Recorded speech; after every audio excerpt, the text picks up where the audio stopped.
Smashed up bicycles, pylons, and Sikhs.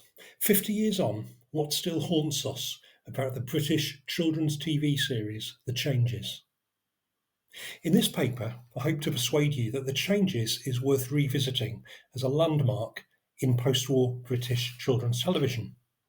The Peter Dickinson sequence of novels upon which the series is based, The Weathermonger, Heartsease, The Devil's Children, are also worth reading.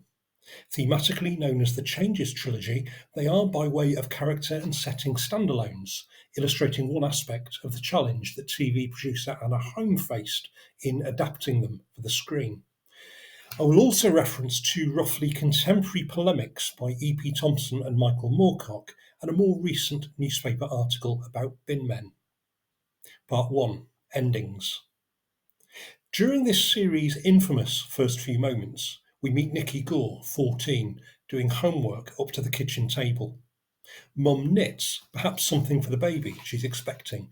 Dad smokes his pipe and reads the paper. When Nikki complains that she's finding it hard to concentrate, Dad reassures her that you always do well in English. As the scene develops, all three fret about the close and oppressive weather. It's this that's been hampering Nikki's concentration, and it's not doing much for the grown-ups either. The television, silent, unregarded, has been showing us images of small children playing. Nikki asks for the volume to be turned up.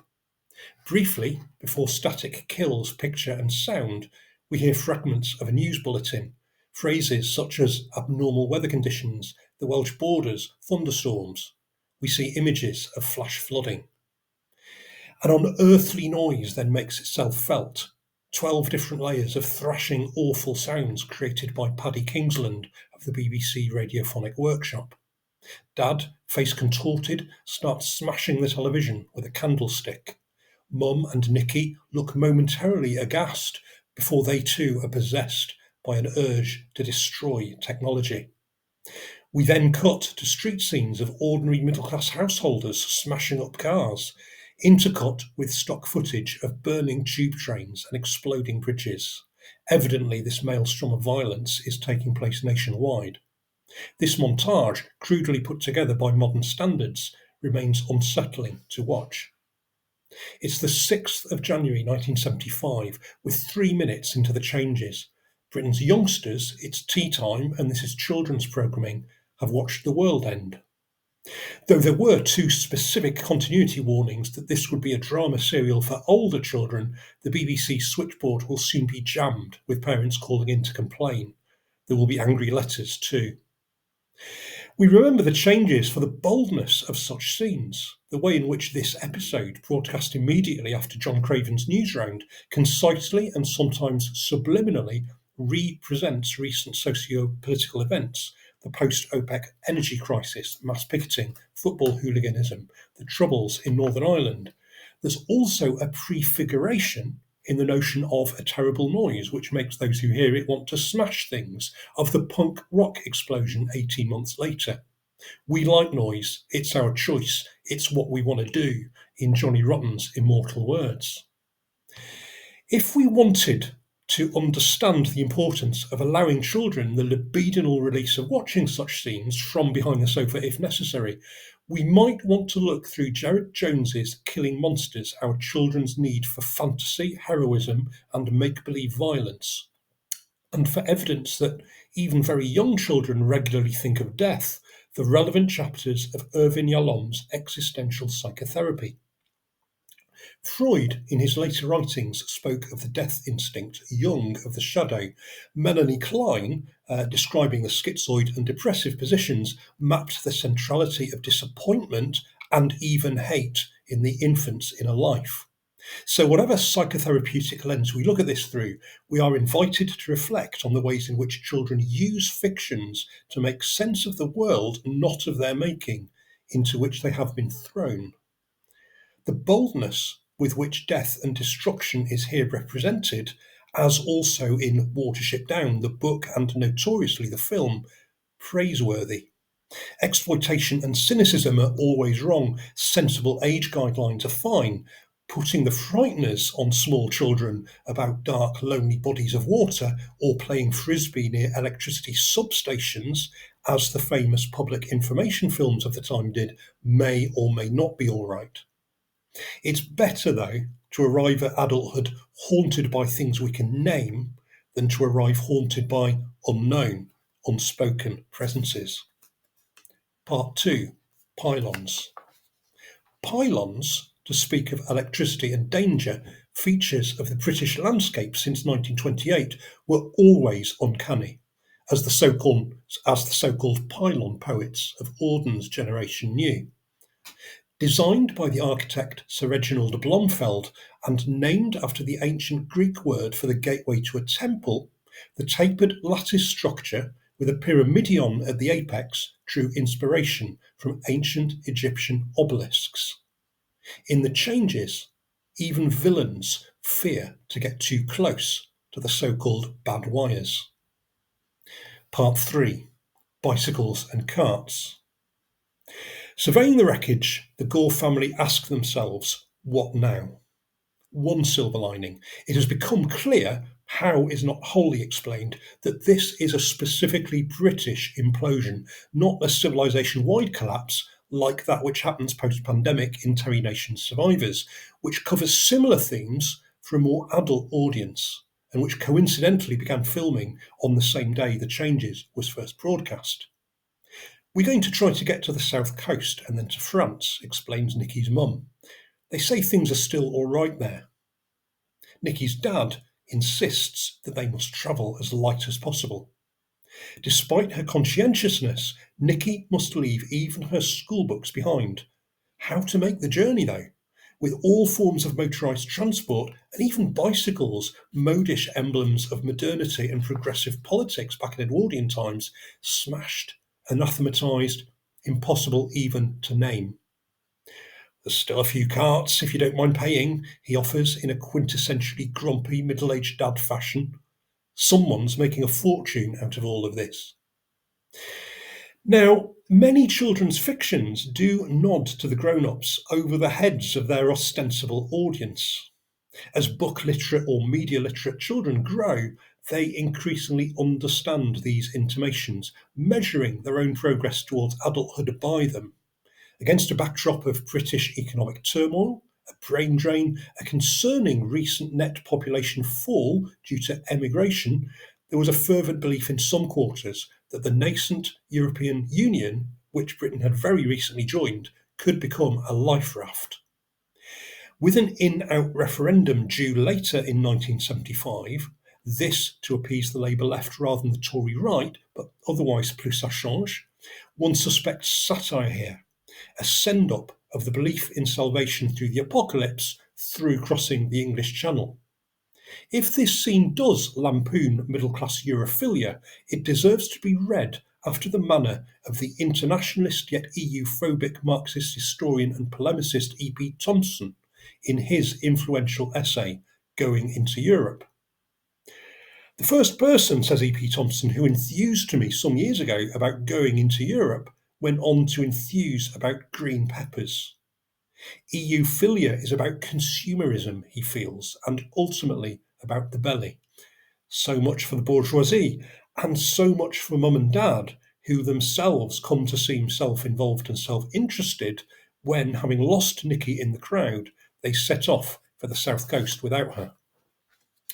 Nikki's a sensible girl, she'll be all right, says Dad, almost dismissively, though in fairness, most children's stories which start within a family setting do need to lose or dispatch the parents early on in order for there to be any kind of real excitement or adventure. Part 4. Strangers and Friends. Nikki fends for herself for many days. When, having been warned by an old man not to stay where she is due to a risk of plague, she looks around for an exit strategy, she comes across a band of several dozen Sikhs who are also leaving the city. Their role in this drama represents the first sympathetic, sustained portrayal of a minority community in British children's television, as their role in the novel The Devil's Children 5 years earlier had been the first such portrayal for a wide audience in mainstream British children's fiction. Thanks to Anna Holmes' vision as a producer, however, committed, in Rob Young's words, to creating a canon of youth television to compare with the great works of children's literature, the portrayal of the Sikh community is much more fully realised in the television series. In the books, for all their consciously anti-racist intent, the wish to take the young, presumed white reader on a journey, there has been, particularly early on, a repeated and uncomfortably othering emphasis on brown skins, turbans, and the like. Early depictions of grandmother, the matriarch of the extended family that Nikki joins, recall the portrayal of witches, trickster creatures, and evil sprites in folk tales. In the television adaptation, by contrast, grandmother is played by Sahab Kizilbash, then in her mid-40s, so a generation younger than her role might suggest. As someone who had studied English literature at postgraduate level, one suspects that she plays a character who cannot speak English with a certain twinkle in the eye.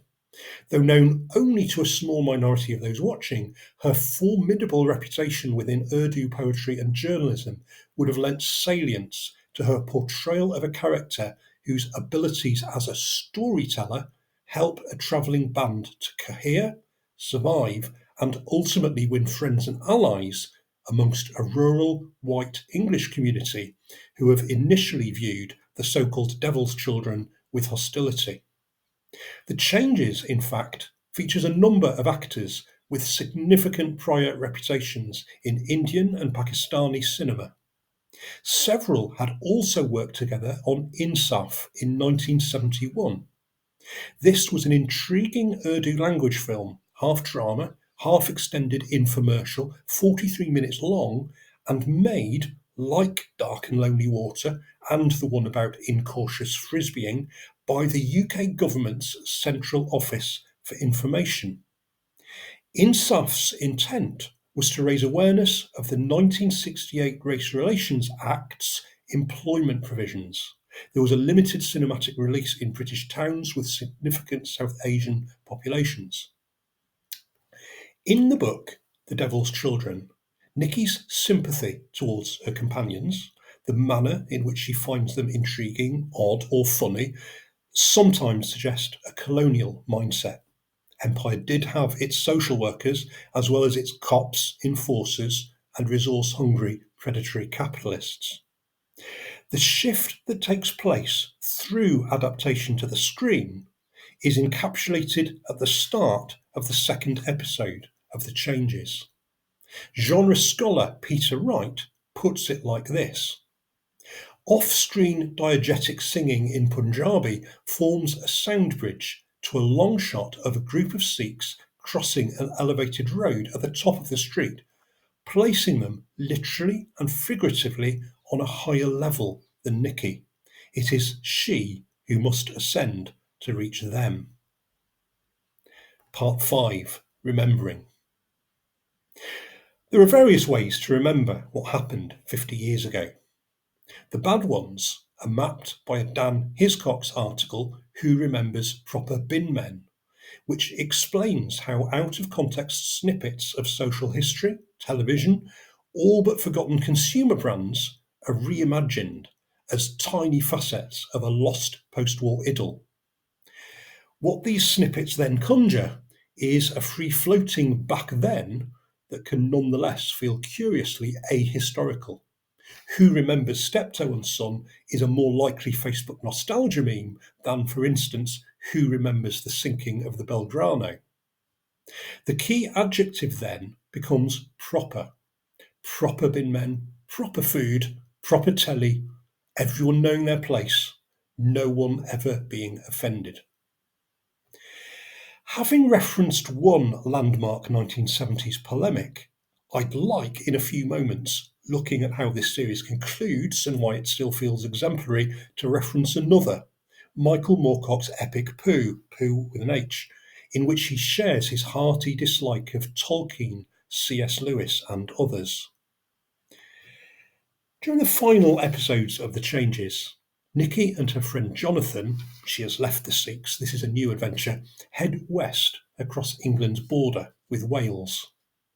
There's clearly a source of power just over the border, and Nikki has answered a spiritual call to trace these disturbances, expressed as at the beginning through weird weather, to their source, and to set the world right, restoring what has been broken. Once in Wales, the two teenagers meet Willoughby Furbelow, a nervous, twitchy, grobby character. In the novel, a middle-aged chemist from Abergavenny, here the foreman of a stone quarry, whom they outwit in order to commune directly with the power source, which, while it had links to the ancient sorcerer Merlin, long predated him.